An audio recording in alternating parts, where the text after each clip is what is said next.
Okay, so getting into the heat map plot.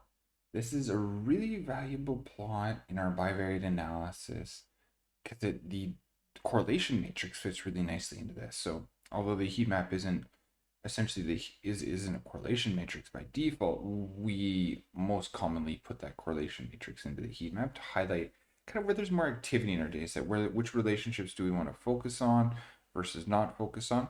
Highlighting the high traffic areas versus the low traffic areas in a city, you can really see where there's activity going on, which relationships are worth exploring more.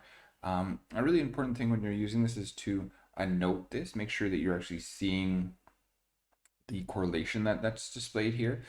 If not, it gets really busy really quickly, or sorry, it's just really hard. You can see which one's generally a more of higher value relationship or a lower value, stronger or weaker, but you can't get a sense exactly which one is more. You could see like 36, but it's 36 more than 37, and being able to see that subtle difference can really narrow down which makes sense to explore, right? So you really want that extra detail when you're using this plot.